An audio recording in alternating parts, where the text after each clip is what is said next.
लोके परिवर्तन आशा करथिले एवं परिवर्तन काहाठारु जो कट मनीर सरकार चलता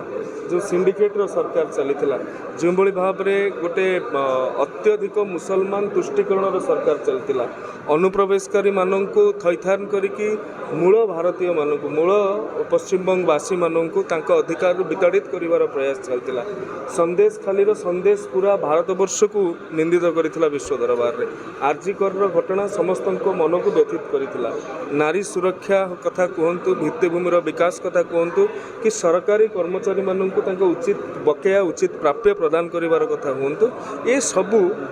पश्चिमबंगर ए निर्वाचन में भारतीय जनता पार्टी मुद्दा करथिला दीदी गोटे अहंकार पहाड़ उपरे बसिक रही अभिषेक बानर्जी भाया लोक सी जदि अमित शाह जी को कहे जदि बुकेर पाटा थाके चार महीने थाकबेन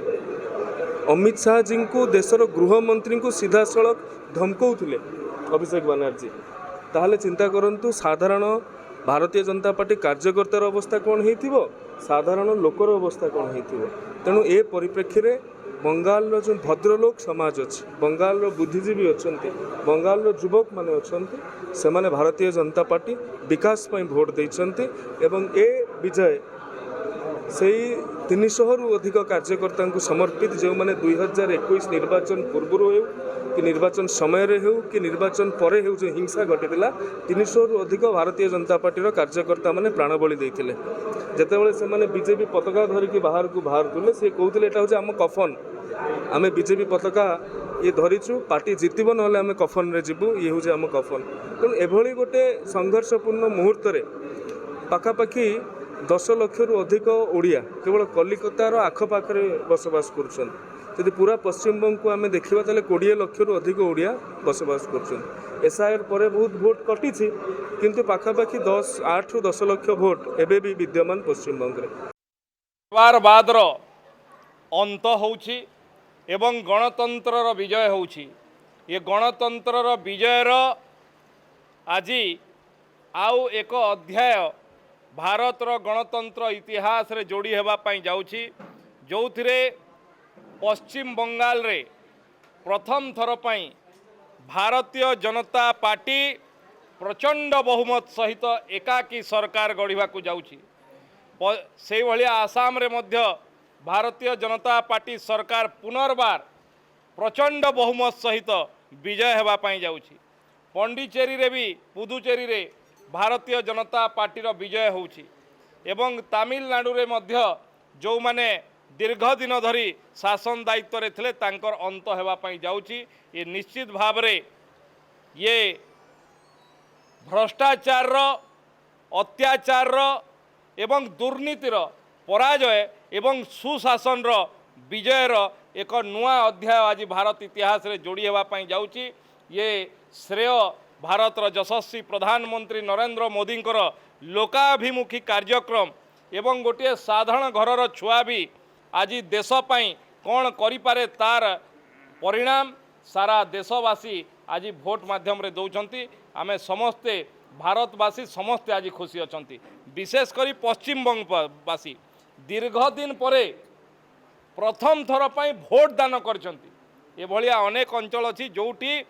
लोकों को भोट देवाई दि जाऊन आज गणतंत्र विजय होती ये निश्चित भाव में समग्र भारत वर्ष पर खुशीर कथा एवं आनंदर उल्लासर सहित आप देखुं भारत वर्षर विभिन्न प्रांत में समस्ते आज सेलिब्रेट कर लोके परिवर्तन आशा करथिले एवं परिवर्तन काहाठारु जो कट मनीर सरकार चलता जो सिंडिकेटर सरकार चलता जो भाव में गोटे अत्यधिक मुसलमान तुष्टिकरण सरकार चलता अनुप्रवेशकारी मानक थैथान करिकी मूल भारतीय मानक मूल पश्चिमबंगवासी मानक अधिकार विताड़ित करिवार प्रयास चलता संदेश खालीर संदेश पूरा भारतवर्ष को निंदित करथिला विश्व दरबार रे आरजीकर घटना समस्त मन को व्यथित करथिला नारी सुरक्षा कथा कहतु भित्तिभूमिर विकास कथा कहतु कि सरकारी कर्मचारी मानक उचित बकेया उचित प्राप्य प्रदान करिवार कथा कहतु ये सबू पश्चिमबंगर ए निर्वाचन में भारतीय जनता पार्टी मुद्दा करथिला दीदी गोटे अहंकार पहाड़ उपरे बसिक रही अभिषेक बानर्जी भाया लोक सी जदि अमित शाह जी को कहे যদি বুকের পাটা থাকে 4 মাহির থাকবেন। অমিত শাহজীଙ୍କୁ ଦେଶର ଗୃହମନ୍ତ୍ରୀଙ୍କୁ ସିଧାସଳଖ ଧମକଉଥିଲେ ଅଭିଷେକ ବାନାର୍ଜୀ। ତାହେଲେ ଚିନ୍ତା କରନ୍ତୁ ସାଧାରଣ ଭାରତୀୟ ଜନତା ପାର୍ଟି କାର୍ଯ୍ୟକର୍ତ୍ତାର ଅବସ୍ଥା କ'ଣ ହେଇଥିବ, ସାଧାରଣ ଲୋକର ଅବସ୍ଥା କ'ଣ ହେଇଥିବ। ତେଣୁ ଏ ପରିପ୍ରେକ୍ଷୀରେ ବଙ୍ଗାଲର ଯେଉଁ ଭଦ୍ରଲୋକ ସମାଜ ଅଛି, ବଙ୍ଗାଲର ବୁଦ୍ଧିଜୀବୀ ଅଛନ୍ତି, ବଙ୍ଗାଲର ଯୁବକମାନେ ଅଛନ୍ତି, ସେମାନେ ଭାରତୀୟ ଜନତା ପାର୍ଟି ବିକାଶ ପାଇଁ ଭୋଟ ଦେଇଛନ୍ତି ଏବଂ ଏ ବିଜୟ ସେଇ 300ରୁ ଅଧିକ କାର୍ଯ୍ୟକର୍ତ୍ତାଙ୍କୁ ସମର୍ପିତ, ଯେଉଁମାନେ 2021 ନିର୍ବାଚନ ପୂର୍ବରୁ ହେଉ କି ନିର୍ବାଚନ ସମୟରେ ହେଉ କି ନିର୍ବାଚନ ପରେ ହେଉ ଯେଉଁ ହିଂସା ଘଟିଥିଲା, 300ରୁ ଅଧିକ ଭାରତୀୟ ଜନତା ପାର୍ଟିର କାର୍ଯ୍ୟକର୍ତ୍ତାମାନେ ପ୍ରାଣବଳି ଦେଇଥିଲେ। ଯେତେବେଳେ ସେମାନେ ବିଜେପି ପତାକା ଧରିକି ବାହାରକୁ ବାହାରୁଥିଲେ, ସେ କହୁଥିଲେ ଏଇଟା ହେଉଛି ଆମ କଫନ, ଆମେ ବିଜେପି ପତାକା ଇଏ ଧରିଛୁ, ପାର୍ଟି ଜିତିବ ନହେଲେ ଆମେ କଫନରେ ଯିବୁ, ଇଏ ହେଉଛି ଆମ କଫନ। ତେଣୁ ଏଭଳି ଗୋଟେ ସଂଘର୍ଷପୂର୍ଣ୍ଣ ମୁହୂର୍ତ୍ତରେ ପାଖାପାଖି 10 ଲକ୍ଷରୁ ଅଧିକ ଓଡ଼ିଆ କେବଳ କଲିକତାର ଆଖପାଖରେ ବସବାସ କରୁଛନ୍ତି। ଯଦି ପୁରା ପଶ୍ଚିମବଙ୍ଗକୁ ଆମେ ଦେଖିବା ତାହେଲେ 20 ଲକ୍ଷରୁ ଅଧିକ ଓଡ଼ିଆ ବସବାସ କରୁଛନ୍ତି। SIR ପରେ ବହୁତ ଭୋଟ କଟିଛି, କିନ୍ତୁ ପାଖାପାଖି 8ରୁ 10 ଲକ୍ଷ ଭୋଟ ଏବେ ବି ବିଦ୍ୟମାନ ପଶ୍ଚିମବଙ୍ଗରେ। ବାଦର ଅନ୍ତ ହେଉଛି ଏବଂ ଗଣତନ୍ତ୍ରର ବିଜୟ ହେଉଛି। ଏ ଗଣତନ୍ତ୍ରର ବିଜୟର ଆଜି ଆଉ ଏକ ଅଧ୍ୟାୟ ଭାରତର ଗଣତନ୍ତ୍ର ଇତିହାସରେ ଯୋଡ଼ି ହେବା ପାଇଁ ଯାଉଛି, ଯେଉଁଥିରେ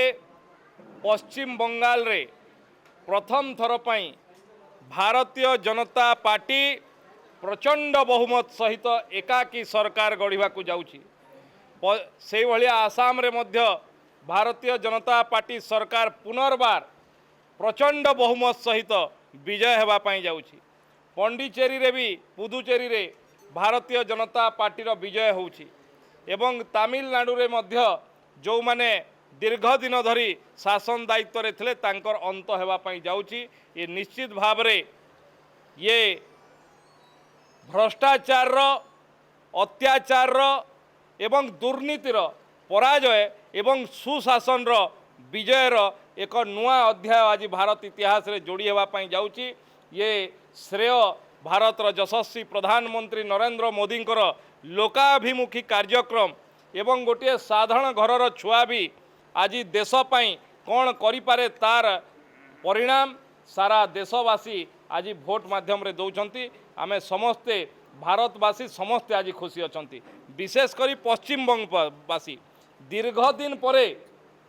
ପ୍ରଥମ ଥର ପାଇଁ ଭୋଟ ଦାନ କରିଛନ୍ତି। ଏଭଳିଆ ଅନେକ ଅଞ୍ଚଳ ଅଛି ଯେଉଁଠି ଲୋକଙ୍କୁ ଭୋଟ ଦେବା ପାଇଁ ଦିଆଯାଉନଥିଲା, ଆଜି ଗଣତନ୍ତ୍ରର ବିଜୟ ହେଇଛି। ଏ ନିଶ୍ଚିତ ଭାବରେ